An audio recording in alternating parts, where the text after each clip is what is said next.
بسم اللہ الرحمن الرحیم۔ السلام علیکم اسٹوڈنٹس، اردو جماعت ہفتم کے لیکچر نمبر 72 کا آغاز کرتے ہیں۔ لیکچر نمبر 71 میں ہم نے نیا سبق شروع کیا تھا جس کا نام ملاقات ہے، ٹھیک ہے۔ آدھا سبق ہم نے پڑھا تھا، اب آدھے سبق کی ہم ابھی پڑھائی کریں گے، وضاحت کریں گے، تو اپنی کتابیں نکالیں اور صفحہ نمبر 133 نکالیں۔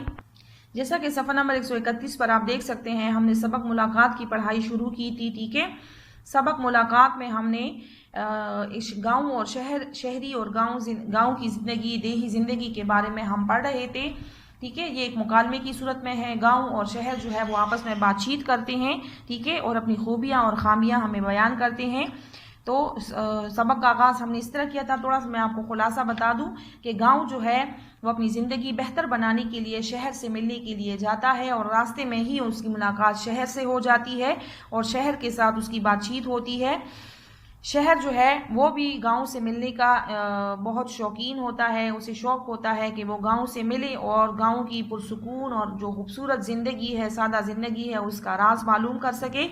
اسی پر دونوں میں بات چیت ہوتی ہے، اور سب سے پہلے گاؤں جو ہے وہ اپنی خوبیاں اور اپنی خاصیتیں جو ہے وہ شمار کرتا ہے کہ میری آب و ہوا جو ہے وہ صاف ستھری ہے، قدرت کے نظارے ہر طرف ملتے ہیں، یہاں پر لہلہاتے کھیت ہے، ہرے بھرے سایہ دار درخت اور کھلی فضا ہے۔ ایسے فضا میں رہنے والے لوگ جو ہے وہ صحت مند اور توانا ہے، تندرست ہے، اور سادگی جو ہے ان کا زیور ہے، دوسروں کی مدد کرنا، اور بغیر کسی حیل و حجت کے، بغیر کسی بہانوں کے، بغیر کسی بحث و تکرار کے ایک دوسرے کے ساتھ زندگی گزارتے ہیں، خود کو مکر و فریب سے دور رکھتے ہیں، اور خلوص اور صاف دلی کا پیکر ہیں، اپنی قسمت پر صابر اور شاکر ہوتے ہیں، ٹھیک ہے، اور ایک دوسرے کے دکھ درد میں برابر کے شریک ہوتے ہیں، ٹھیک ہے۔ یہ بیان کرنے کے بعد گاؤں جو ہے وہ شہر سے اس کی خوبیوں کے بارے میں جاننا چاہتا ہے، تو شہر جو ہے وہ اپنی خوبیاں اس طرح بیان کرتا ہے کہ میری زندگی جو ہے وہ تمام تر سہولیات سے آراستہ ہے، جتنی بھی طبی سہولیات ہے، علاج معالجے کی بہترین ذرائع آمد و رفت ہے، طبی سہولیات ہے، بہترین ڈاکٹرز ہے، حکیم ہے، ملازمت اور کاروبار کے بہترین مواقع موجود ہے، ٹھیک ہے۔ صنعتی ترقی کے لیے فیکٹریاں ہیں، صنعتی ادارے ہیں، ٹھیک ہے، اور لوگوں کا معیار زندگی بہت بلند ہے، ٹھیک ہے۔ یہ ساری خوبیاں بیان کرنے کے بعد گاؤں سوچتا ہے کہ اگر شہر میں اتنی سہولیات ہے تو یہاں پہ کوئی خامی، کوئی تاریک پہلو نہیں ہوگا، ٹھیک ہے۔ لیکن شہر اسے بتاتا ہے کہ نہیں، جس طرح تصویر کے دو رخ ہوتے ہیں، ایک تاریک اور ایک روشن، اسی طرح میری خوبیوں کے ساتھ ساتھ مجھ میں کچھ خامیاں بھی ہیں، لیکن جو آپ کی اتنی بہترین زندگی ہے، خوبصورت زندگی ہے، سادہ زندگی ہے، فطرت سے قریب زندگی ہے، تو اس میں خامیاں کیسے ہو سکتی ہے؟ آپ مجھے پہلے ان چیزوں کے بارے میں، ان پہلوؤں کے بارے میں آگاہ کیجئے جس کی وجہ سے آپ عدم اطمینان کا شکار ہیں، ٹھیک ہے۔ تو پھر اس پر گاؤں جو ہے وہ اپنی خامیاں یا کمیاں جو ہے وہ بیان کرتا ہے۔ تو ابھی ہم اس لیکچر میں پڑھتے ہیں۔ گاؤں افسردہ لہجے میں، افسردہ غمزدہ، افسوس بھرے لہجے میں کہتا ہے، آپ تو تعلیم کی روشنی سے جہالت کے اندھیرے ختم کر دیتے ہیں۔ یعنی شہر میں تعلیمی سہولیات زیادہ ہوتی ہے، ٹھیک ہے، کالج، یونیورسٹیاں، سکولز جو ہے وہ ہوتے ہیں، لوگوں کے لیے تعلیم حاصل کرنا مشکل نہیں ہوتا، ٹھیک ہے، آسانی سے وہ تعلیم حاصل کر سکتے ہیں، تو تعلیم کے ذریعے وہ جہالت کے اندھیرے ختم کر دیتے ہیں، کیونکہ تعلیم ایک روشنی ہے، ٹھیک ہے۔ جس طرح ہم اندھیرے میں موم بتی جلاتے ہیں اور اس کی روشنی اور اندھیرے کو ختم کر کے اسے روشن کرتے ہیں، اسی طرح تعلیم کی مثال جو ہے وہ ایک موم بتی کی ہے، جو جہالت کے اندھیروں کو ختم کر کے انسان کے ذہن کو روشن کرتی ہے۔ تعلیم جو ہے اس کا سب سے بڑا فائدہ کیا ہے کہ وہ انسان کے ذہن کو تبدیل کرتا ہے، انسان کے ذہن میں جتنی بھی پرانے قسم کے فرسودہ خیالات ہوتے ہیں وہ سارے خیالات اس کے ذہن سے نکال دیتا ہے، اور اس کے ذہن میں وسعت پیدا ہوتی ہے، ٹھیک ہے، اس کے خیالات میں وسعت پیدا ہوتی ہے،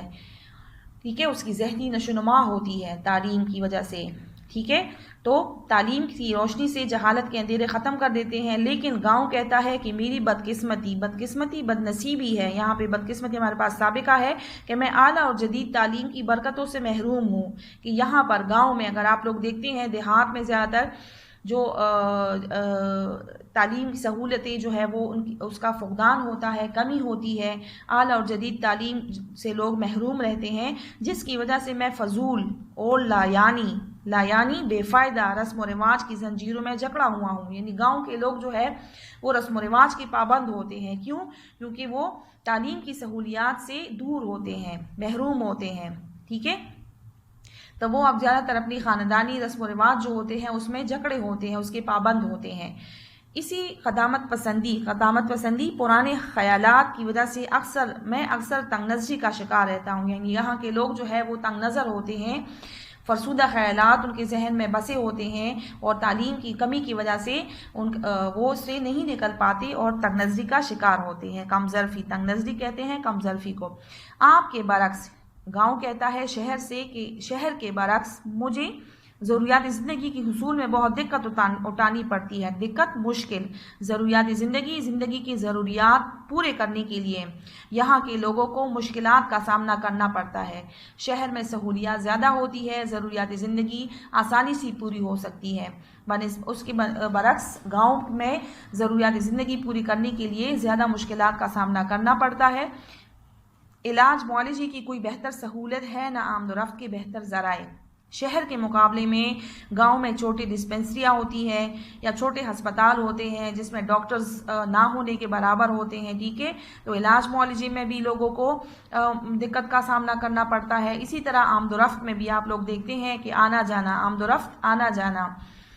اس کے ذرائع بھی بہتر نہیں ہوتے، ٹھیک ہے؟ ذرائع ذریعے کی جمع ہے۔ سینما، تھیٹر اور پارک جیسی تفریحی سہولیات سے میں کوسوں دور ہوں، ٹھیک ہے؟ یہاں پر آپ دیکھتے ہیں گاؤں میں سینما، تھیٹر اور پارک زیادہ تر نہیں ہوتے، ٹھیک ہے نا؟ جہاں پہ لوگ کھیلتے ہیں، شام کے وقت گھروں سے نکلتے ہیں، بچوں کو لے کر جاتے ہیں، ٹھیک ہے، سیر و تفریح کرتے ہیں، لیکن گاؤں میں ایسا ماحول نہیں ہوتا، تو لوگ جو ہے وہ تفریحی سہولیات سے محروم ہوتے ہیں، کوسوں دور، بہت دور ہوتے ہیں۔ یہی وجہ ہے کہ میں اکثر اوقات اکتاہٹ سی محسوس کرنے لگتا ہوں۔ اکتاہٹ،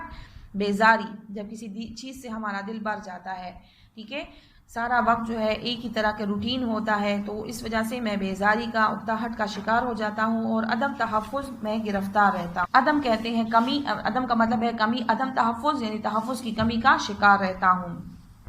اس کے جواب میں شہر کیا کہتا ہے؟ شہر، اس کا مطلب یہ ہوا کہ جو خوبصورتی اللہ تعالیٰ نے آپ کو دی ہے وہ میری قسمت میں نہیں ہے، اور جن سہولتوں سے مجھے مالا مال کیا گیا ہے وہ آپ کے پاس نہیں، ٹھیک ہے؟ جو خوبصورتی، جو سادگی، جو قدرتی مناظر، جو لہلہات کے سرسبز و شاداب ہرے بھرے درخت اور کھلی فضا جیسی خوبصورتیاں اللہ تعالیٰ نے گاؤں کو دی ہے، تو اس سے شہر محروم ہے۔ اور جو سہولتیں شہر میں، جدید سہولتیں، ٹھیک ہے نا، تعلیمی سہولتیں ہیں، طبی سہولتیں ہیں، ٹھیک ہے، جتنی بھی سہولتیں شہر میں موجود ہے، تو مالا مال کا مطلب ہے لبریز، بھرا ہوا، یعنی زیادہ تعداد مقدار میں موجود ہے میرے پاس، تو وہ آپ کے پاس نہیں ہے۔ گاؤں کیا مطلب؟ شہر، جو صاف اور پرسکون آب و ہوا آپ کے پاس ہے۔ صاف اور پرسکون مرکب عطفی ہے، ٹھیک ہے، آب و ہوا بھی مرکب عطفی ہے۔ آپ کہتے ہیں پانی کو ہوا، ہوا کو کہتے ہیں، اس سے مراد کسی علاقے کی ہوا کی کیفیت یا موسم بھی ہے، ٹھیک ہے، اس کا مطلب موسم یا ہوا کی کیفیت ہے، یعنی جو صاف ستھری اور اچھی آب و ہوا آپ کے پاس ہے، اس کے لیے میں ترستا ہوں۔ شہر کی آب و ہوا کے بارے میں آپ لوگ جانتے ہیں کہ آبادی زیادہ ہے، ٹریفک زیادہ ہے، دھواں ہے، شور ہے، تو وہاں کی آب و ہوا جو ہے وہ گاؤں کے مقابلے میں بہت گندی ہے۔ تو شہر کہتا ہے کہ جو خوبصورت صاف ستھری آب و ہوا اللہ نے آپ کو دی ہے، اس کے لیے میں ترستا ہوں، ایسی ہوا کے لیے، آب و ہوا کا میں خواہش مند ہوں، اس کے لیے میں بے چین رہتا ہوں، ترستا۔ ٹریفک کے شور اور کارخانوں کی دھویں سے نہ میری صحت اچھی رہتی ہے، نہ سکون کے لمحات میسر آتے ہیں، ٹھیک ہے؟ ٹریفک کا شور ہے، آبادی زیادہ ہے، ٹھیک ہے نا، تو ٹریفک کا شور بھی زیادہ ہے، گاڑیوں کے، ہارنز کے، ٹھیک ہے، کارخانے ہیں زیادہ ہے، تو کارخانوں کا دھواں زیادہ ہے، فضائی آلودگی زیادہ ہے، ٹھیک ہے، تو اس آلودگی کی وجہ سے میری صحت بھی متاثر ہو رہی ہے، اور مجھے سکون کے لمحات لمحہ کی جمع ہے، میسر، حاصل، دستیاب، سکون کے لمحات بھی مجھے میسر نہیں ہے، حاصل نہیں ہوتے، یعنی میری زندگی بے چین، بے قرار، بے سکونی کی حالت میں گزر رہی ہے، مجھے سکون نہیں ملتا۔ صفحہ نمبر 134 پر دیکھیں، میری زندگی ترقی کے راستے پر رواں دواں ضرور ہے۔ یہاں پہ آپ تصویر میں دیکھ سکتے ہیں، یہ شہری زندگی ہے، ٹھیک ہے، جہاں پہ دھواں ہے ہر طرف، ٹھیک ہے نا، فیکٹری اور کارخانوں سے نکلنے والا دھواں جو فضائی آلودگی کا باعث بن رہا ہے، ٹریفک ہے زیادہ، آبادی زیادہ ہے تو ٹریفک، گاڑیاں اور گاڑیوں کا شور بھی زیادہ ہے۔ تو شہر کہتا ہے کہ میری زندگی ترقی کی راہ پر، یعنی راستے پر، ترقی کی راستے پر رواں دواں ہے، جاری ہے، میں ترقی کے منازل طے کر رہا ہوں، لیکن میرے پاس رہنے کے لیے ایک تنگ و تاریک ڈبہ نما مکان کے سوا کچھ بھی نہیں۔ لیکن اگر آپ لوگ دیکھیں تو شہر کے گھر جو ہے وہ چھوٹے چھوٹے ہوتے ہیں، بند ہوتے ہیں، ٹھیک ہے، اور ڈبہ نما یعنی چھوٹے چھوٹے گھر ہیں، ٹھیک ہے، تو ایسے گھروں میں ان کو رہنا پڑتا ہے، جبکہ گاؤں میں آپ دیکھتے ہیں کھلے گھر، کھلے مکان، کھلے گھر ہوتے ہیں، ٹھیک ہے، جس میں لوگوں کو سانس لینے میں اور صاف ہوا ملتی ہے، آسانی سے سانس لیتے ہیں، ٹھیک ہے۔ جو سادگی آپ کا زیور ہے، جو سادگی، جو یہاں کے لوگ، جو گاؤں کے لوگوں کی جو سادہ زندگی ہے، اگر اس سادگی جو ہے وہ آپ کا زیور یعنی آپ کی خوبصورتی ہے، گاؤں کی خوبصورتی ہے، میں نے کبھی اس کو پاس پٹکنے نہیں دیا۔ پٹکنے دینا، پاس نہ آنے دینا، یعنی گاؤں کے لوگ جس طرح کی سادہ زندگی بسر کرتے ہیں، شہری لوگوں نے کبھی وہ سادگی قریب سے دیکھی بھی نہیں ہے۔ یہی وجہ ہے کہ اس پرتکلف اور نمود و نمائش والی زندگی نے میرے سکون قلب کو غارت کر کے رکھ دیا ہے۔ نمود و نمائش، ظاہر داری، دکھاوے کے لیے، دوسروں کو دکھانے کے لیے انہوں نے جو زندگی اختیار کی ہے، ٹھیک ہے، پرتکلف سادگی کا متضاد ہے، ٹھیک ہے، تکلف بری زندگی ہے شہر کے لوگوں کی، تو اس کی وجہ سے سکون قلب، قلب کہتے ہیں دل کو، دل کا اطمینان، سکون قلب مرکب اضافی ہے، غالب تباہ کر کے رکھ دیا ہے، کیونکہ اس پرتکلف اور نمود و نمائش والی زندگی کو برقرار رکھنے کے لیے ان لوگوں کو دن رات کام کرنا پڑتا ہے، ٹھیک ہے۔ سٹیٹس کہتے ہیں ہمارا سٹیٹس خراب ہوتا ہے، ٹھیک ہے، تو سٹیٹس کو برقرار رکھنے کے لیے انہیں زیادہ محنت کرنی پڑتی ہے، ٹھیک ہے، اور اس کی وجہ سے ان کا سکون قلب، ان کے دل کا اطمینان جو ہے وہ ختم ہو گیا ہے۔ اس مصنوعی پن کی لاج رکھنے کی خاطر اب یہ زندگی ایک مشین بن کر رہ گئی ہے، ٹھیک ہے، مشین بن کر، یعنی دن رات انہیں کام کرنا پڑ رہا ہے، ٹھیک ہے، اپنی اس مصنوعی لاج کو قائم رکھنے کے لیے، لاج کہتے ہیں عزت کو، ٹھیک ہے، جو نمود و نمائش ہے، جو تصنع بری زندگی ہے ان کی، اس کو قائم رکھنے کے لیے انہیں دن رات کام کرنا پڑتا ہے،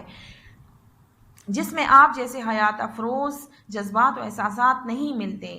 ٹھیک ہے۔ اس مشینی زندگی میں گاؤں جیسی خوبصورت زندگی کے آثار بھی نظر نہیں آتے، ٹھیک ہے، گاؤں کے لوگ سادہ ہیں، ان کی ضروریات محدود ہیں، اس کے مقابلے میں شہر کے لوگوں کی ضروریات جو ہے وہ بہت زیادہ ہے، اور ان ضروریات کو پورا کرنے کے لیے انہیں دن رات محنت اور کام کرنے کی ضرورت ہے، ٹھیک ہے، وہ دو تین جگہوں پہ جاب کرتے ہیں، دن رات مصروف رہتے ہیں، تو اس وجہ سے انہیں ایک دوسرے کے ساتھ مل بیٹھنے، ایک دوسرے کے دکھ درد میں شریک ہونے، اور انہیں اپنا اطمینان قلب بھی نصیب نہیں ہوتا۔ بے شمار دھندوں کہتے ہیں کام کو، بے شمار بھی یہاں پہ لاحقہ ہے، سابقہ ہے ہمارے پاس، میں الجھنے کے باعث مجھے خود اپنے لیے وقت نہیں ملتا، ٹھیک ہے، الجھنے، مشغول رہنے، مصروف رہنے کی وجہ سے میں اپنے لیے وقت نہیں نکال پاتا، تو دوسروں کے دکھ درد میں کیا شریک ہوں گا۔ کسی نے کیا خوب کہا ہے، جتنا بڑا شہر ہو اتنی بڑی تنہائی ہوتی ہے، ٹھیک ہے، شہر کے لوگ ایک دوسرے سے انجان ہوتے ہیں، اپنی ذات تک محدود رہتے ہیں، ٹھیک ہے، تو جتنا بڑا شہر ہوگا اتنی ہی تنہائی زیادہ ہوتی ہے، لوگ اپنے خول میں اپنی ذات تک محدود رہتے ہیں، ایک دوسرے سے انجان ہوتے ہیں۔ آپ لوگوں نے شہری زندگی، شہر جا کے دیکھا ہوگا، پریکٹیکلی عملی طور پہ آپ کو پتہ ہوگا، گاؤں کے لوگ جو ہے وہ ایک دوسرے سے جان پہچان رکھتے ہیں، ایک دوسرے سے کے حالات سے اپنے آپ کو باخبر رکھتے ہیں، حالات و واقعات سے ایک دوسرے کے دکھ درد میں، ایک دوسرے کی خوشی میں برابر کے شریک ہوتے ہیں۔ اس کے برعکس شہر کے لوگ جو ہے وہ ایک دوسرے سے دور ہوتے ہیں، کیوں؟ کیونکہ ان کی زندگی جو ہے وہ بڑی مصروف ہوتی ہے، ٹھیک ہے، تو جتنا بڑا شہر ہوتا ہے اتنی بڑی تنہائی، لوگ تنہائی کا شکار ہوتے ہیں، اپنی ذات تک محدود ہوتے ہیں، ایک دوسرے سے بے خبر اور انجان ہوتے ہیں۔ گاؤں، ان تمام باتوں سے تو ثابت ہوتا ہے کہ ہم دونوں ایک دوسرے کی ضرورت ہے، ٹھیک ہے، بالکل صحیح، میں اسی تبدیلی آب و ہوا کی خاطر آپ کی طرف آ رہا تھا۔ شہر کیا کہتا ہے کہ بالکل ہم ایک دوسرے کے لیے ضروری ہے، ٹھیک ہے، یعنی آپ جیسی جو سہولیات مجھ میں موجود نہیں، لیکن اللہ نے مجھے بے شمار قدرتی اور خوبصورتی سے نوازا ہے، قدرتی نعمتوں سے مالا مال کیا ہے، ٹھیک ہے، اور جو سہولتیں آپ کے پاس ہیں وہ میرے پاس نہیں، جو چیزیں، جو خوبصورتیاں میرے پاس ہیں وہ آپ کے پاس نہیں، تو ہم ایک دوسرے کے لیے لازم و ملزوم ہے، آتے جاتے رہنا ہے، ٹھیک ہے۔ تو شہر کہتا ہے بالکل صحیح، آج میں اسی تبدیلی آب و ہوا کی خاطر آپ کی طرف آ رہا تھا، اپنی آب و ہوا تبدیل کرنے کے لیے، ٹھیک ہے، دلی موسم تبدیل کرنے کے لیے میں آپ کی طرف آ رہا تھا۔